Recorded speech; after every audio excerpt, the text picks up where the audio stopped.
إلا الله لا إله إلا الله لا إله إلا الله. میں ایک واقعہ بیان میں سناتا ہوں.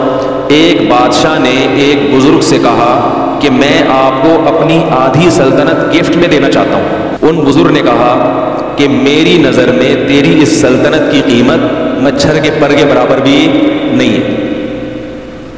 بھائی کیوں بھائی؟ انہوں نے کہا میرے پاس جو نعمتیں ہیں نا، جو گاڈ گفٹڈ نعمتیں جو اللہ نے مجھے بغیر کسی محنت کے دی ہیں، ان نعمتوں کی قیمت تیری اس سلطنت سے زیادہ ہے.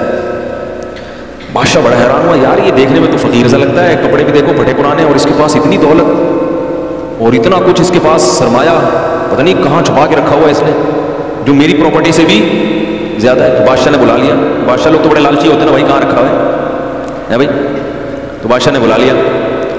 تو بادشاہ نے کہا کہ آپ شکل سے تو اتنے مالدار نہیں لگتے، لیکن آپ نے جو یہ کہا کہ آپ کے پاس اتنی قیمت کی چیزیں ہیں، تو یہ کہاں ہیں؟ بزرگ کو پتا تھا ایسے سمجھاؤں گا اس کی سمجھ میں نہیں آئے گا، مثال سے بات سمجھ میں آتی ہے نا. کیا خیال ہے؟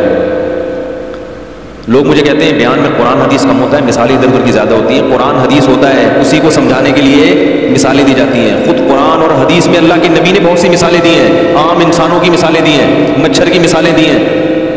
مثال جس کو ایگزامپل کہتے ہیں، وہ بات کو سمجھانے کے لیے، تو اپنی بات سمجھانے کے لیے نہیں، قرآن اور سنت ہی سمجھانے کے لیے. ورنہ قرآن تو پڑھ لیں آپ، سبھی پڑھتے ہیں، اس کو ڈیفائن کرنا یہ مشکل کام ہوتا ہے کہ یہ کس طرح سے لوگوں کے دماغ میں یہ بات اتر جائے. خود نبی نے بھی بہت سی مثالیں دی ہیں، اپنی بات کو سمجھانے کے لیے نبی کیا دے رہے ہیں؟ مثالیں. حالانکہ آپ بات کہہ کے خاموشی اختیار کر لیتے، لیکن آپ کو معلوم تھا کہ میں اپنی بات سمجھانے کے لیے بھی کیا دوں گا؟ مثال دوں گا تو بات سمجھ میں آئے گی. تو مثال سے بات سمجھ میں آتی ہے. تو ان بزرگ نے بادشاہ کو مثال سے سمجھایا. وہ بادشاہ بزرگ سے کہہ رہا تھا نا کہ بھائی کون سی چیز ہے. تو ان بزرگ نے بادشاہ سے کہا کہ بادشاہ سلامت، ایک مثال ہے، اور مثال اکثر فرضی ہوتی ہیں. ان کو لوگ کہتے ہیں فرضی قصے سنا رہا ہے، تو فرضی بھی ہوتی ہے کہ فرض کر لو تھوڑی دیر کے لیے تو کیا ہوگا. تو انہوں نے کہا کہ بزرگ نے کہ فرض کرو بادشاہ سلامت آپ کو پیاس لگ رہی ہے، ایک پیالہ پانی آپ کے پاس رکھا ہوا ہے، لیکن آپ کو ایک بیماری لگ گئی کہ وہ پانی جب آپ پیتے ہیں تو الٹی ہو کے نکل آتا ہے. وہ پانی الٹی ہو کے، اب پوری ایڑی چوٹی کا زور لگا لیا مگر وہ پانی حلق میں گھسنے کے لیے تیار نہیں، ایسی بیماری لگ گئی. تو بادشاہ سلامت آپ کیا کرو گے؟ بادشاہ نے کہا علاج کروں گا بھائی، الٹیاں رکیں. اس نے کہا سب کچھ کر کے دیکھ لیا مگر فائدہ نہیں ہوا. بزرگ نے کہا پھر ایک حکیم آتا ہے آپ کے پاس. تو وہ حکیم کہتا ہے کہ میں آپ کا علاج گارنٹی کے ساتھ کروں گا، لیکن شرط یہ ہے کہ مجھے اپنی آدھی سلطنت دے دو، اس کے بغیر میں آپ کا علاج نہیں کروں گا، چاہے میری گردن اڑا دو. اور علاج شرطی ہے، اگر علاج نہیں ہو تو میری گردن اڑا دینا. بادشاہوں کا کام تو پہلے یہی ہوتا تھا، یہ ہو گیا تو گردن اڑا دو، نہیں تو سمجھ رہے. تو بادشاہ نے کہا بھائی اگر اس قسم کا حکیم آئے گا اور مجھ سے آدھی سلطنت مانگے گا تو بزرگ نے کہا اپنی آدھی سلطنت دے دو گے؟